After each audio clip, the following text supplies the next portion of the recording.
తూర్పు గోదావరి జిల్లా రాజానగరం నియోజకవర్గం సీతానగరంలో జనసేన పార్టీ కార్యాలయాన్ని జిల్లా అధ్యక్షుడు కందుల దుర్గేష్ ప్రారంభించారు. జనసేన పార్టీ నియోజకవర్గ ఇన్ఛార్జ్ మేడా గురుదత్త ప్రసాద్ ఆధ్వర్యంలో నిర్వహించిన ఈ కార్యక్రమంలో దుర్గేష్ మాట్లాడుతూ త్వరలోనే ఎన్నికలు రాబోతున్నాయని, అందుకు జన సైనికులు సంసిద్ధంగా ఉండాలని పిలుపునిచ్చారు. వైసీపీ ప్రభుత్వం ప్రజా వ్యతిరేక పాలన సాగిస్తుందని, జీవో నంబర్ 1 తీసుకొని వచ్చి అరాచక పాలన కొనసాగిస్తుందని ఆయన విమర్శించారు. దీనిపై అన్ని పార్టీలు కలిసికట్టుగా పోరాడాలని ఆయన పిలుపునిచ్చారు. ఈ సందర్భంగా మంత్రి రోజాపై ఆయన విరుచుకుపడ్డారు.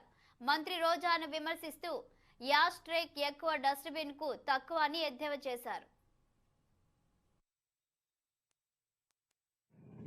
మండలంలో ఉన్నటువంటి జనసేన పార్టీ కార్యాలయానికి మేము ప్రారంభోత్సవానికి మా జిల్లా అధ్యక్షుడు అయినటువంటి శ్రీ కందుల దుర్గేష్ గారు రావడం జరిగింది.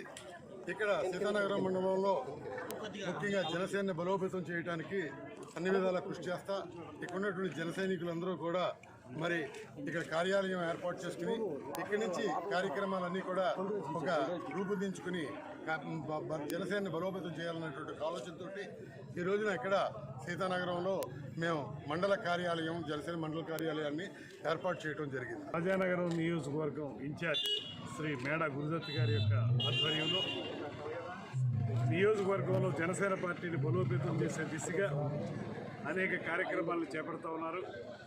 ఇవాళ రాజానగరం నియోజకవర్గంలో జనసేన పార్టీ ప్రజాబాహుళ్యంలోకి చొచ్చుకుని వెళుతూ ప్రజలతో మమేకం అవుతూ అనేక సేవా కార్యక్రమాలను చేయడం ద్వారా పార్టీని బలోపేతం చేస్తున్నటువంటి సందర్భంలో ఆ నేపథ్యంలో చరిత్రాత్మకమైనటువంటి రాజకీయంగా చాలా ఉన్నతమైనటువంటి స్థానంలో ఉన్నటువంటి సీతానగరం మండలంలో జనసేన పార్టీకి ఒక కార్యాలయాన్ని ఏర్పాటు చేసుకుని కార్యాలయం ద్వారా కార్యాచరణని నిర్వహించుకోవడానికి వీలుగా